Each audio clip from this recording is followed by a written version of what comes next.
Okay.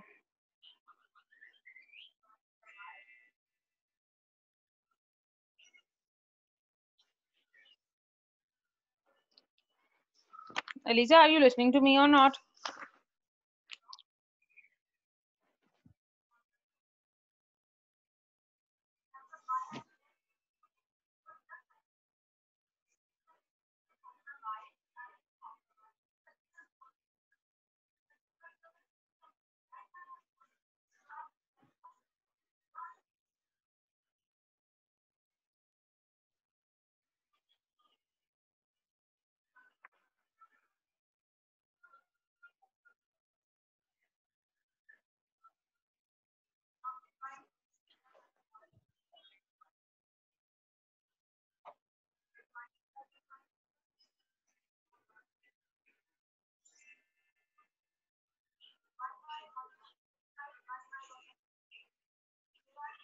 Eliza, unmute yourself, bete.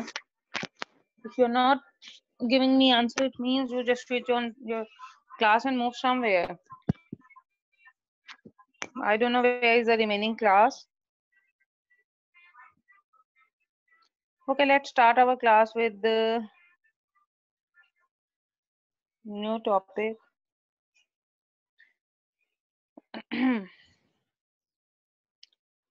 Okay, so students, last time जो हमने कल discuss किया था, we have discussed with electroplating. This is an other method used for the protection from corrosion.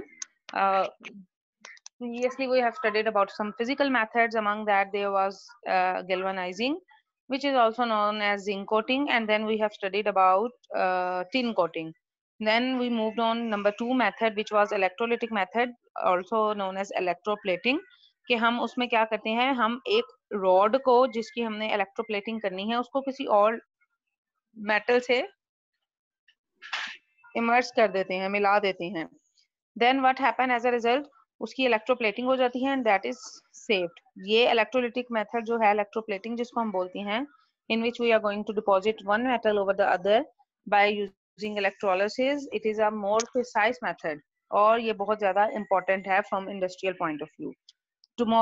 Yesterday we have studied about two methods, electroplating of silver and electroplating of chromium. Today we are going to study about electroplating of zinc. Zohaib, bete, where is Usman? He is also not taking classes today. Yes. What happened?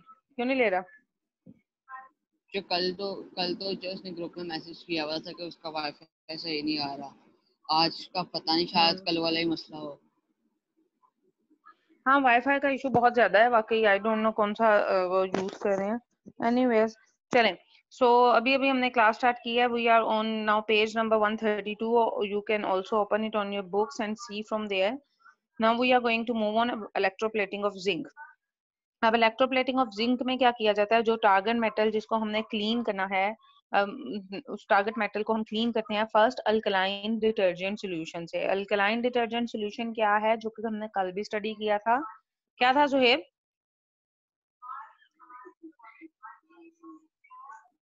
Caustic soda. शाबाश, yes, it was caustic soda. और जो कि alkaline है. Alkaline क्यों? Because it's an alkali sodium hydroxide. So alkaline detergent solution से उसको pass out करते हैं और फिर उसके बाद उसको एसिड में डिप करते हैं कि उसके कुछ रेजिड्यूज रह गए हैं तो वो एसिड में डिसॉल्व हो जाएं. So in order to remove any rust और surface scales, then the zinc is deposited on the metal. एक minute.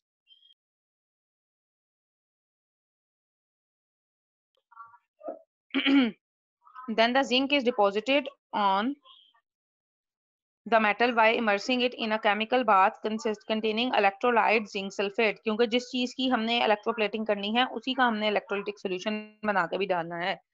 So after that a current is applied which results in depositing of zinc on the target metal, that is cathode. Similarly, जिस तरीके से हमने cathode पे वो अपने metal को collect करना है तो we are going to deposit that metal on the target metal. तो सेम सारे का सारा वही प्रोसेस है, कुछ भी इसमें नया नहीं है. ब्रीफली उन्होंने बताया हुआ है. जस्ट सिंपली आपने टारगेट मेटल को first you have to clean up with alkaline detergent solution, then you have to put it in the acid, and then the remaining rust or anything is going to be removed. Then what you have to do, zinc को आपने deposit कर देना है उस metal पे, and then zinc sulphate वाले bath में आपने डाल देना, and what happen as a result cathode के ऊपर हमारे पास टारगेट मेटल हमारी आ जाएगी। Then coming towards electroplating of zinc, sorry tin. Tin जो है, tin is usually electroplated on steel by placing the steel into a container containing a solution of tin salt.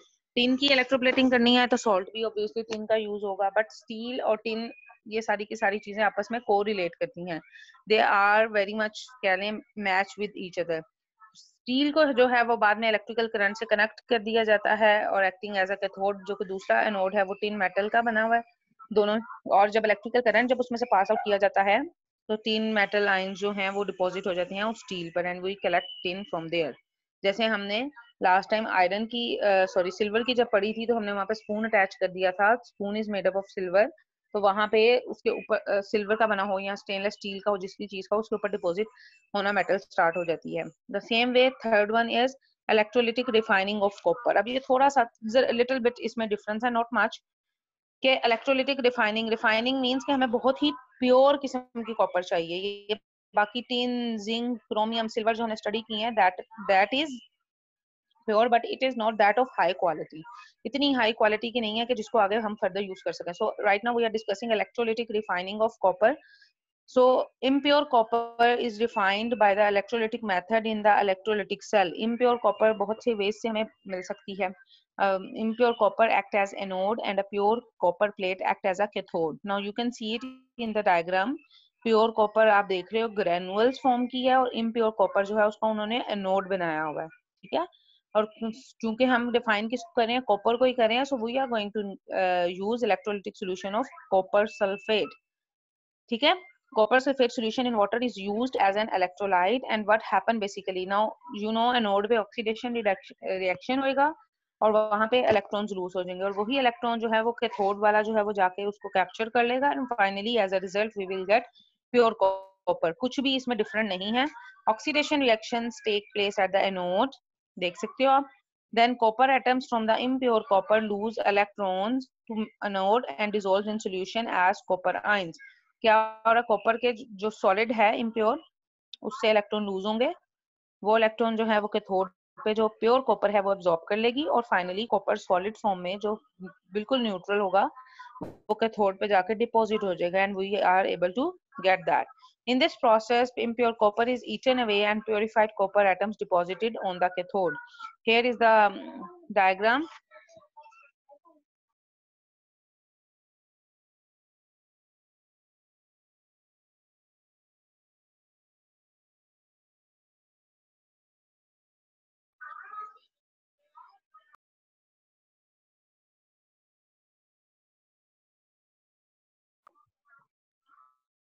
So this is the diagram you can see. Simply आपने anode इसमें बनाना है, and you have to mention that this is impure copper rod, and then on the other side you have to make pure copper, and battery से आपने attach कर देना, और copper sulphate का solution जो है वो आपने इसमें लगा देना है।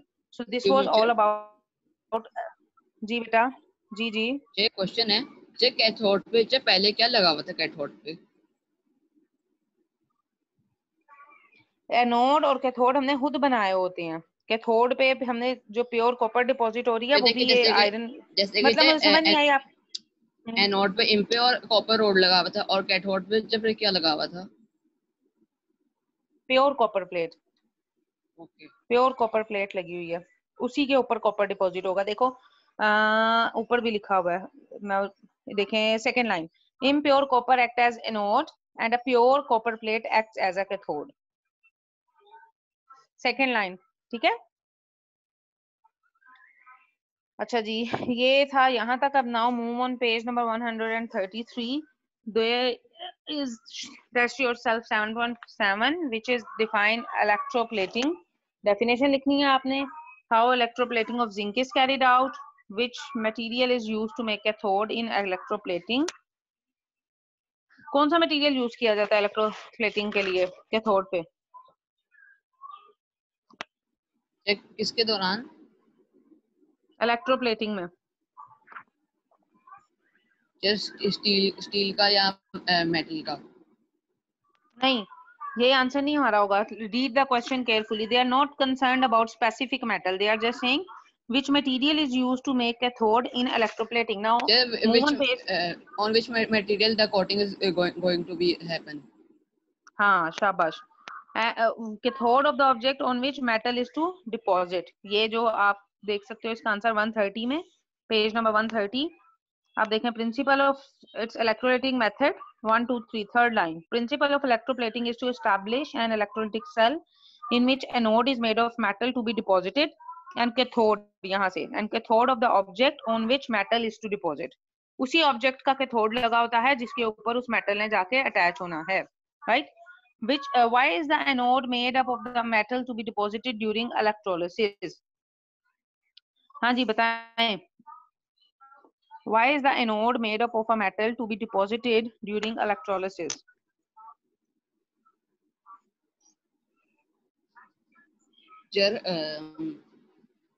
टीचर मैं बहुत बड़ी बोंगी मारने लगा हूँ, मेरी शक्ल बता रही है जी.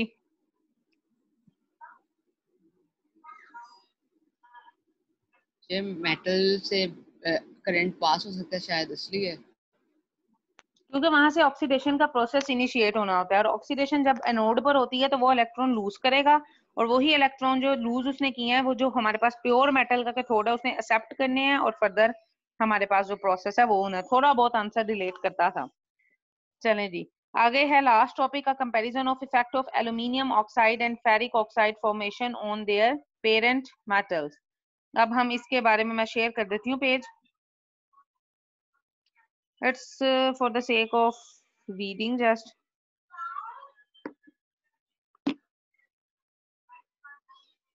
ठीक है, अच्छा जी. A comparison now aluminium. जी बेटे जी ज़ुहैब. ये पेज इम्पोर्टेंट नहीं है, ये पेज है इम्पोर्टेंट क्यों नहीं है?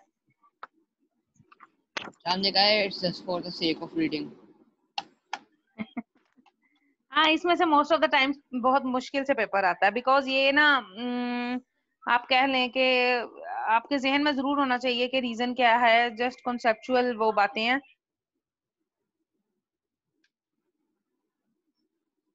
ऐसा नहीं कि बिल्कुल भी इसमें से कुछ आए. ठीक है, so here we go a comparison of effect of aluminium oxide and ferric oxide. Basically क्या है, ये करोजन और रस्ट की बात कर रहे हैं कि उनके पेरेंट मेटल पे किस तरीके से it is going to be form. So aluminium has a great tendency to corrosion. आपको पता है, however aluminium corrosion is aluminium oxide. जैसे मैंने आपको बताया था करोजन और रस्टिंग डिफरेंट टर्मिनोलॉजीज हैं और किस किस पर्पस के लिए यूज होती हैं. रस्ट जो है वो आयरन के थ्रू होता है और रस्ट का फॉर्मूला क्या था, Fe2O3 के वो ऑक्साइड की लेयर आ जाती है उसके ऊपर. Similarly in corrosion aluminium oxide जो है वो उसकी लेयर बन जाती है उसके ऊपर. ठीक है, it is a very hard material that actually protects the aluminium from further corrosion.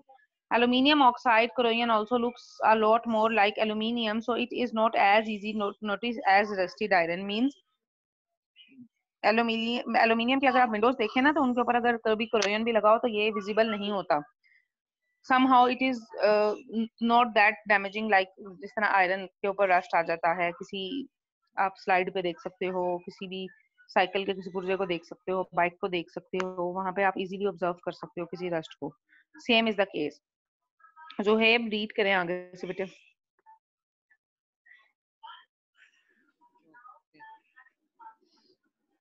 Aluminium oxide corrosion also looks a lot more like aluminium, so it isn't as easy to notice as rusted iron. When iron corrodes, the color changes and it and actually expands. This expanding and color change can produce large red flakes that we all know as rust. Unlike aluminium oxide, the expanding and flaking of rust in iron exposes new metal to further rusting. That is why it is important to provide a barrier to stop rust. Interacting of chemistry with photography. ये चीज एक minute stop here for a while.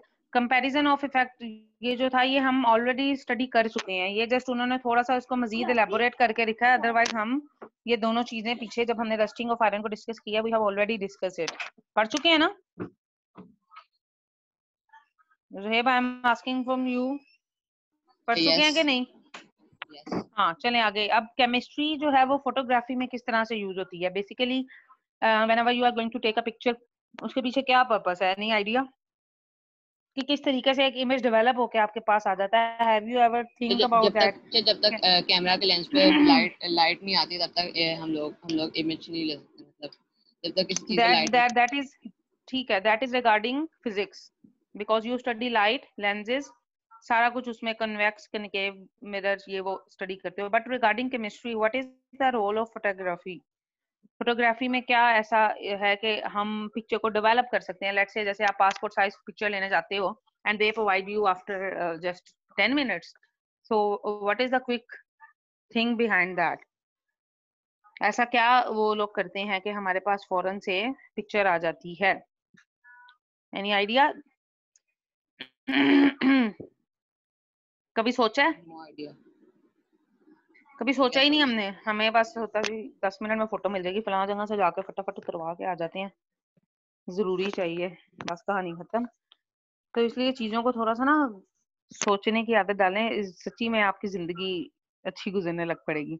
Basically we have different kind of chemical solutions जिसके अंदर हम अपना वो जो negative है या जो हमारी पिक्चर है जिसके थ्रू होती है उसके अंदर डाल देते हैं, तो एज अ रिजल्ट वो आपको कलर डॉपलर के थ्रू ना आपको सारी कलर्स और each and everything it gives you with in few minutes के अंदर आपके पास पिक्चर आ जाती है।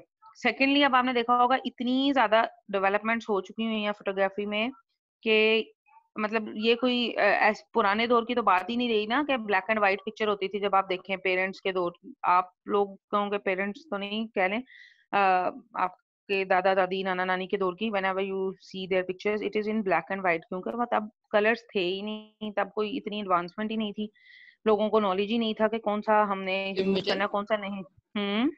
जी बेटे। जो मेरी दादों की मम्मा है उनकी तो पिक्चर कलर में है। दादों की मामा की किस तरह का कलर है? वो कलर इतना ज्यादा डेवलप आजकल के तरह का नहीं होगा, पहले होगा ये नहीं। बैकग्राउंड का कलर ग्रीन है। और आगे और बाकी सारा बिल्कुल मतलब आजकल की तरह है, लेकिन बस थोड़ी सी क्वालिटी खराब थी। वही ना, ये नहीं मैं कह रही कि बिल्कुल ही पिछले दौर में नहीं ऐसे होता था कि पिक्चर्स, बट आप देखें कि पिछले दौर के जो कैमरास वगैरह थे वो इतने एडवांस नहीं थे, और अब जो टेक्नोलॉजी यूज की जाती है, आप जैसे डीएसएलआर की बात करें, that is very very fine quality. आप जितना अच्छे पिक्सल्स का फोन ले लेंगे उतनी अच्छी क्वालिटी आपकी आ जाएगी। जबकि आप अपने छोटे होते की कोई पिक्चर उठा के देख लें और अब की कोई पिक्चर उठा के देख लें, there is a lot of difference, हेल डिफरेंस है because of pixels. With the passage of time मजीद एडवांसमेंट होती जाएगी, मजीद उसमें चीजें आती जाएंगी। तो बेसिकली इस जगह पे जो हम पढ़ रहे हैं फोटोग्राफी में, बेसिकली सिल्वर नाइट्रेट और सिल्वर क्लोराइड जो हैं उनसे पहले जो है वो फोटोग्राफी की जाती थी और उनके थ्रू इमेजेस प्रोड्यूस किए जाते थे। बट नाउ थोड़ा सा प्रोसेस चेंज हो गया और एडवांसमेंट के साथ पता लगा कि फर्दर आप सोडियम हाइपोसल्फाइड का अगर फॉर्म जो है सोल्यूशन उसके साथ उसको करें तो it really good gives you good result. तो इसको स्टडी करते हैं, चलें पढ़ें। शुरू They से have पढ़ूं did it इसको।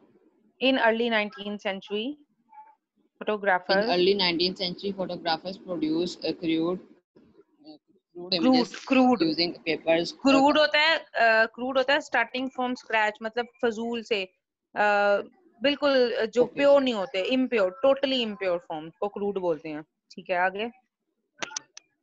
produced crude images using papers covered with silver nitrate or silver chloride. The एक मिनट, exposure इधर ही of रुक light जाओ, इधर in ही इधर ही इधर ही स्टॉप हो जाओ। सिल्वर नाइट्रेट का क्या फॉर्मूला है? SNO3. AgNO3। AgNO3. हाँ जी आगे The जुहेब आगे पढ़े exposure, बेटे। the exposure of light on photographic plate initiated chemical reaction. The light exposed portion become dark depending the amount or time exposure. That exposed plate was later on developed to show the image. Those early days photographs darkened with time because of ongoing chemical reaction on them. Um, later on procedures were Later on, procedures were developed to make image permanent by use of mercury vapors followed by washing with sodium hyposulfite Na2S2O3. It dissolved away the silver iodide from the unexposed portion of the plate and stop the reaction further. Although technologically more advanced, the basic procedures developed originally are still used in all silver-based photography today.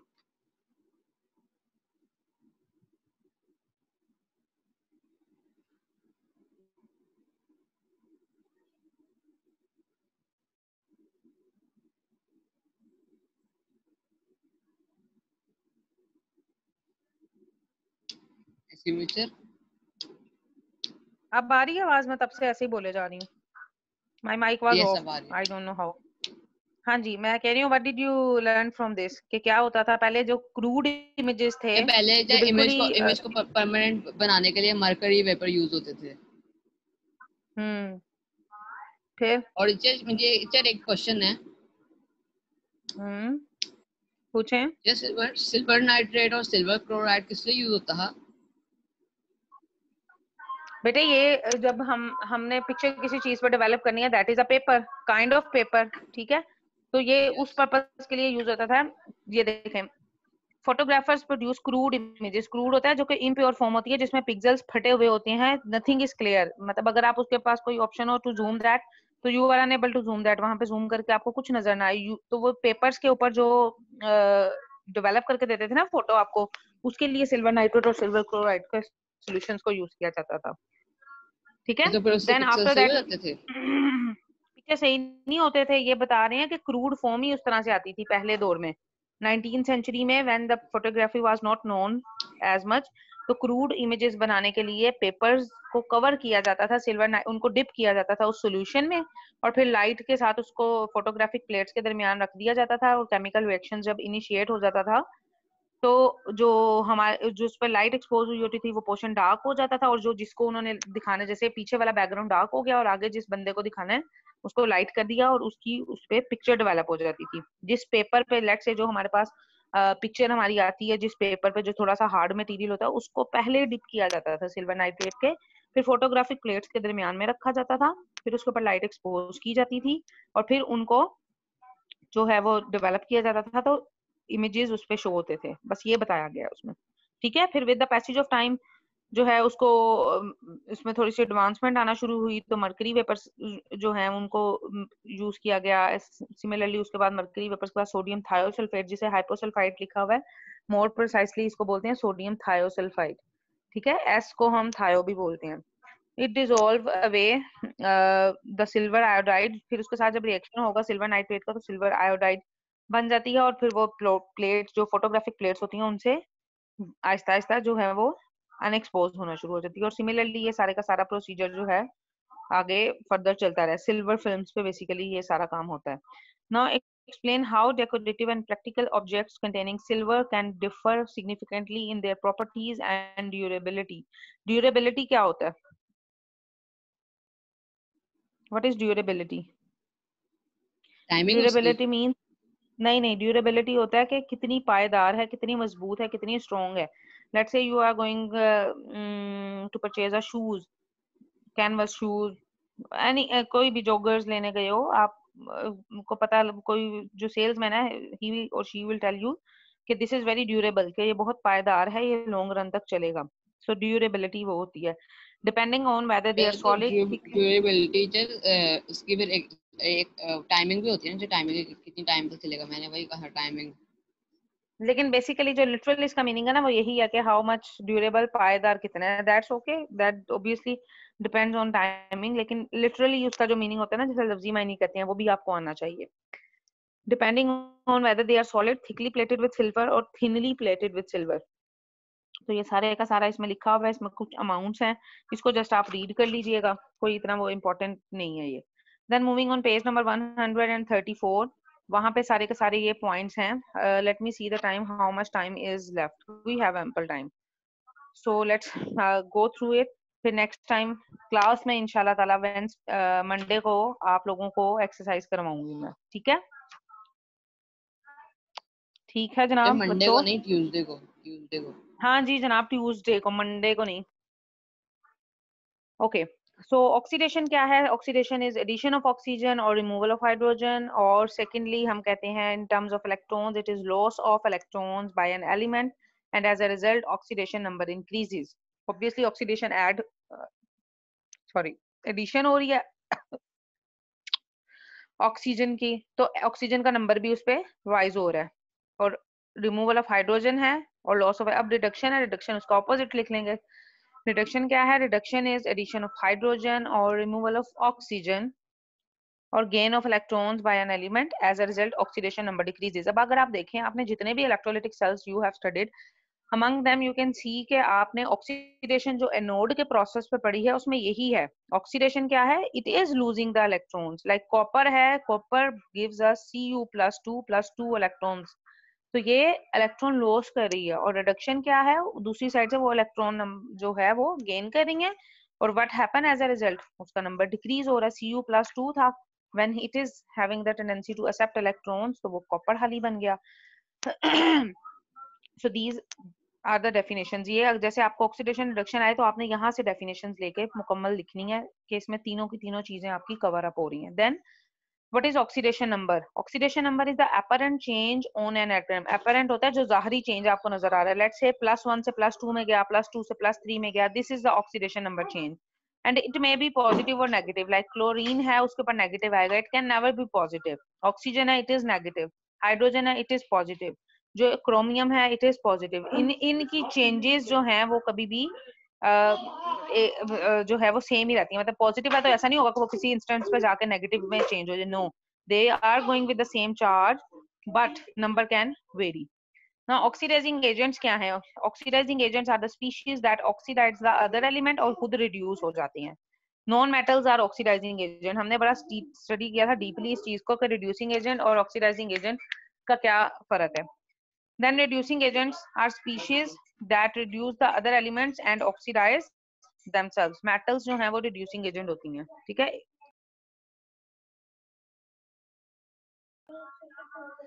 Then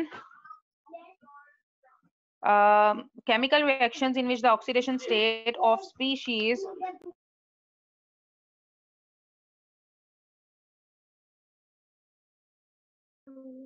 then chemical reactions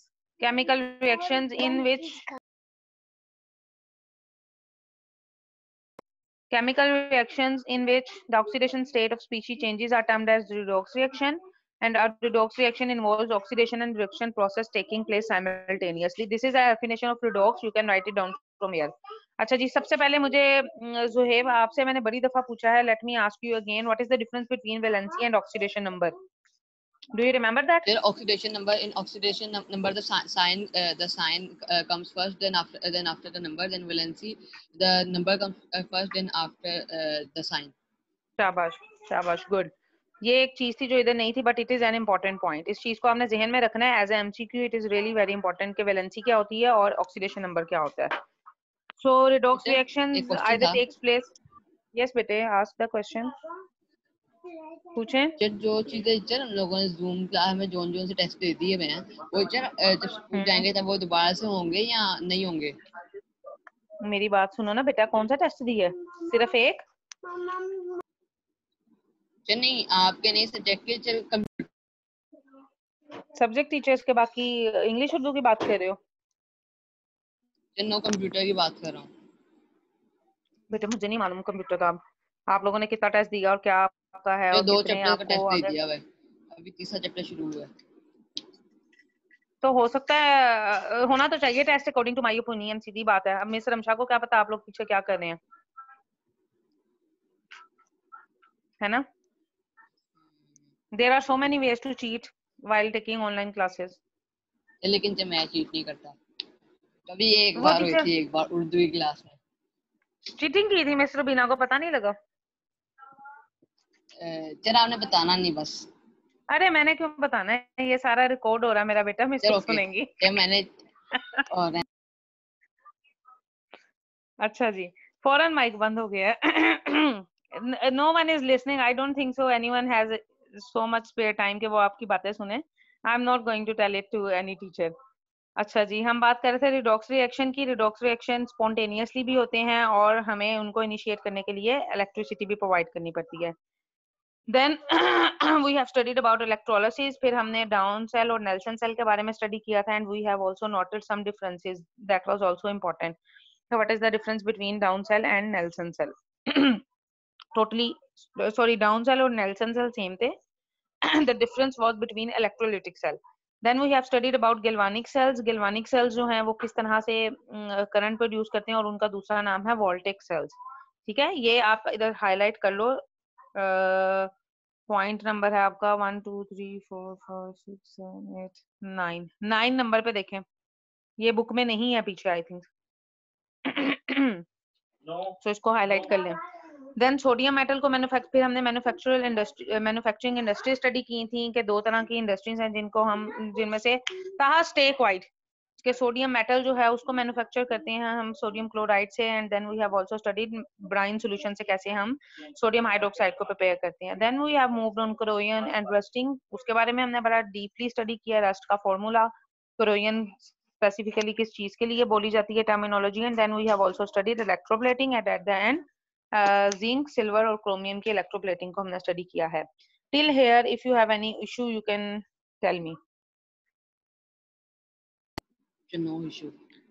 No issue. So this was all for today.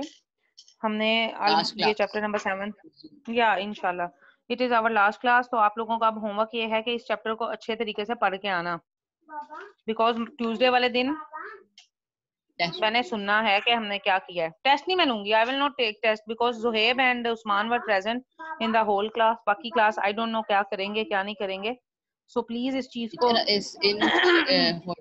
In holidays में ना मैं सबको काम दे देकर थक गया हूँ। Teacher Ibrahim ने मुझसे केमिस्ट्री का काम मांगा, ठीक है, मैंने उसे सारा काम दे दिया, दोबारा से कह रहा चैप्टर नंबर 4 दे दो। फिर मुझे कभी ये समझ नहीं आती है। हाँ कभी नहीं, साथ चैप्टर का नंबर 4 आता है, से फिर तुम कभी हुसैन का आता है, फिर कभी कोई कोई मांग लेता है, बस देना पड़ता है। चलो हसनैन भी शुरू उस्मान शुरू में तो क्या आया करता है, है। सब ब्लॉक कर देता है उस्मान। उस्मान तो खुद दुश्मनी पाल रहा है ना, अब इतना भी क्या हुआ कि बंदा पकड़ के ब्लॉक ही कर दे। मर्जी है उसकी। खैर मैं वैसे बता रही हूँ, तो देखें क्लास में जब आएंगे बच्चे क्या करते हैं आई डोंट नो, लेकिन जुहेब और उस्मान आप दोनों से तो मैंने लाजमी पूछना कि हमने क्या पढ़ा है। ठीक है, देन लास्ट चैप्टर हमारा इंशाल्लाह रह जाएगा केमिकल रिएक्टिविटी। सो बड़ा बहुत आसान चैप्टर है, पिछले ही कॉन्सेप्ट सारे के सारे इसमें रिवाइज होने हैं। बताएं क्या बात है। ये बात उस बच्चे को बतानी नहीं है आपने। अरे नहीं बताऊंगी, किसकी बात है। टीचर ओके, अगर अगर साद मोहम्मद साद आ गया ना स्कूल, उसने कहना है सारा शुरू से पढ़ाओ। वो जब इतना तंग करता है ना, चल अगर उसका एक भी मतलब क्लास मिस हो जाए ना स्कूल में, वो कहता है सर दोबारा से पढ़ाएं, सर दोबारा से पढ़ाएं, इतना तंग करता है सर को, और फिर सर को दोबारा से पढ़ाना पड़ जाता है। चलो देखेंगे क्या करते हैं बच्चे, डिपेंड्स ऑन द टाइम तो बिकॉज उसने सर मुझे इलियास बताया हैव था सेड। हाँ जी कि बताया था ना क्या। उसको ना ग्रुप में नहीं आ पा रहा, तो फिर जब वो ग्रुप में आया ना तो उसका मोबाइल खराब हो गया था। सही, कुछ इस तरह ही था, चले कुछ इस देखेंगे। तरह ही था। चलो लेट्स सी, एक दिन की बात है, पता लग जाएगा कौन कितने पानी में।